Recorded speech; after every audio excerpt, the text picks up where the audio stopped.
Good morning. So, ito na yung mga beans na tinanim natin from seeds. Grabe guys. Ang daming tumubo ng beans natin, oh. Grabe. Excited na ako kapag mga namunga yan. Oh, ito yung pinaka tumubo na talaga. Ayan. Puro yan guys, beans. Oh. Ayan, oh. Lumalabas na sila. Yan pa. Ang daming beans tumubo. Tapos ito lang yung cucumber natin tumubo. Isa lang. Tapos ito cucumber din. Ito beans na naman. Puro beans. Tapos ito sili. Sili siya. Ito naman yung cucumber. Cucumber. Tapos ayan ang kalabasa natin. Dalawa lang yung tumubo sa kalabasa natin. Ang dami. Tapos guys, ito pa ha.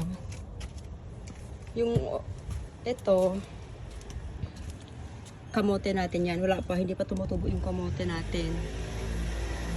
Tapos ito, sili yan. Hindi pa tumutubo yung sili. Wala pang tubo yung sili. Tapos ito, okra naman yan. Okra yung nandyan. Ililipat ko siya kapag tumubo na. Wala pa din.